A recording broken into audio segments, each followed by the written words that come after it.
I am Jeffrey St. Rose. Welcome to Enter the Poetic, a contemplative space for illumination. Episode 21, The Weighing of the Heart. The poems featured in this episode align with the astrology sign Libra. The 5 poems in this episode are The Age of Weighing, Searching the Hermit, The Weighing of the Heart, An Altar of Starlight and Darkness, and The Black and White of Becoming.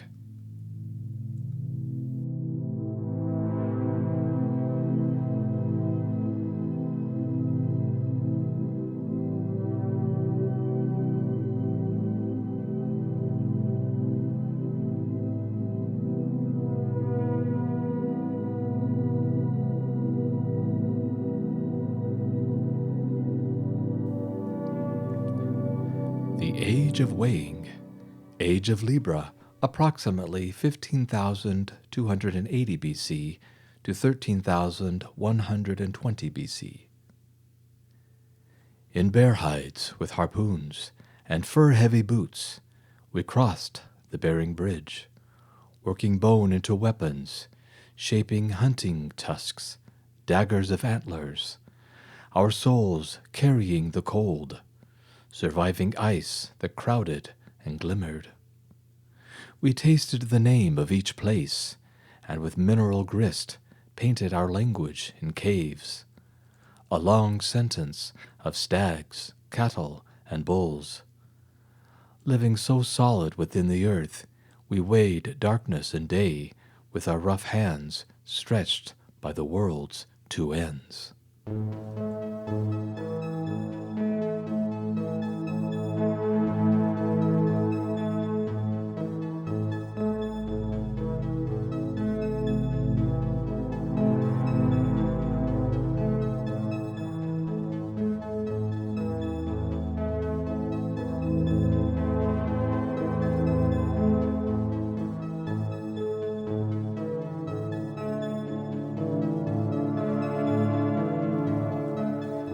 Searching the Hermit. The stones from my speaking are gone. I have spent their heaviness to build time in solitude with the white of the atom, a bend at the shore's end toward the self-reflectant water. Nothingness, a source to break what is weighted. How the emptiness is loved by what I constantly let go.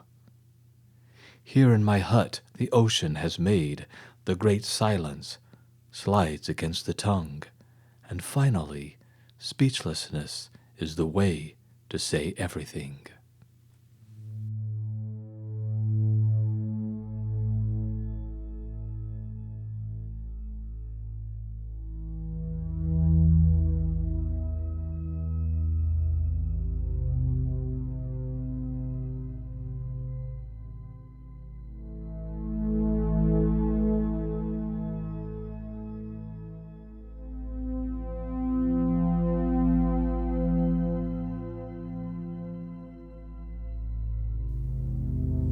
The Weighing of the Heart. Anubis uncovers the Ankh. It is the time of reckoning for the dead.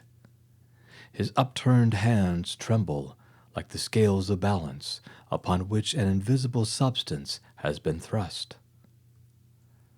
The sides of the body give off their efforts, the intent of each direction, individual wisdoms fulfilled in moving through form.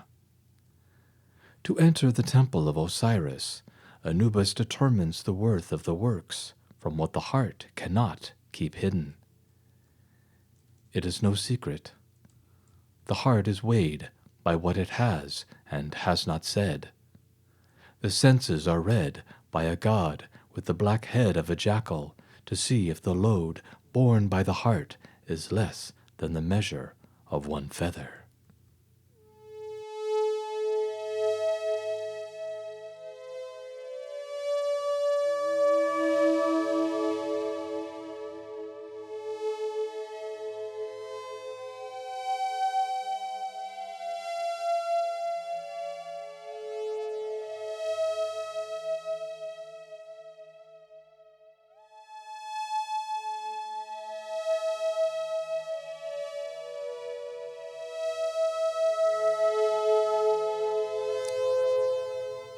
an altar of starlight and darkness,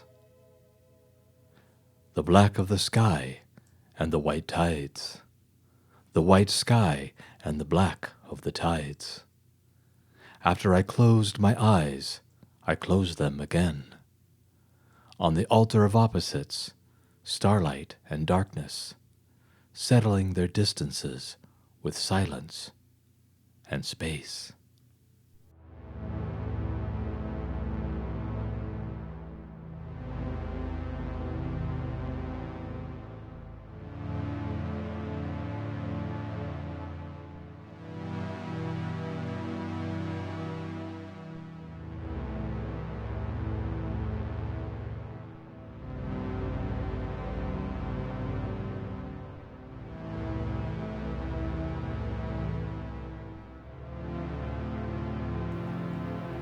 The black and white of becoming.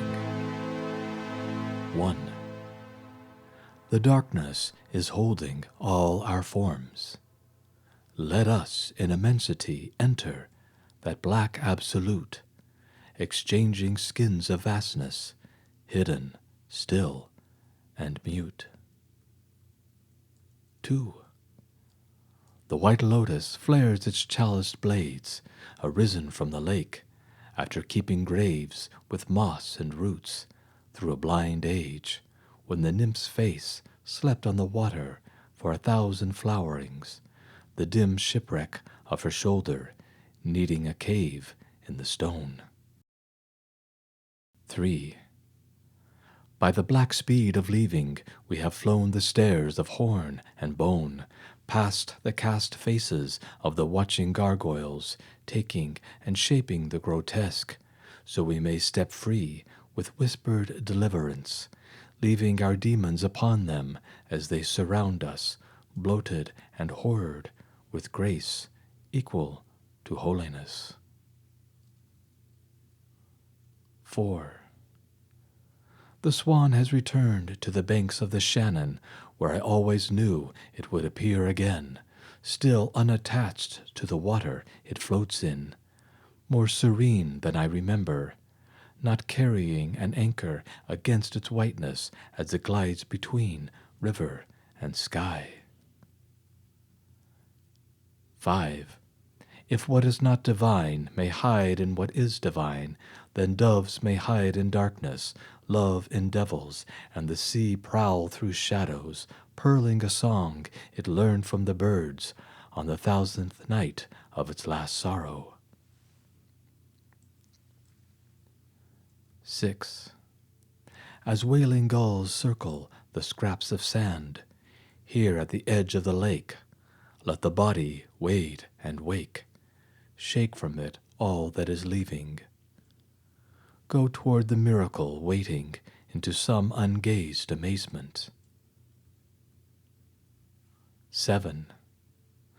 Black crow on a white field, white crow on a black field, black that redeems, black that opens the eye's void, black that shakes everything gazing toward the center, white that sees, white that breaks the sea with a wing, white that disguises the being, black that dangerously empties, black that axes the roots between burnings, black that forces everything to drink from its upturned skull, white that remembers, white that surrenders itself to the making of shades, white that outshines the distances of life. 8. Because we have come to fear the darkness, there is too much unnecessary light. It is not the way to spin excessive shimmering and blind the self to its shadow. Do not let the darkness decay too much around the light. Save some darkness for saying what cannot be said that overthrows the known moment. Because we have come to fear the light, there is too much unnecessary darkness. It is not the way to hide the brightness in the masking black and quiet the eyes from sight. Do not let the light decay too much around the darkness. Truth is divided between and is what binds them together. Silence softens them both, and opens their mysteries to the equalized mind.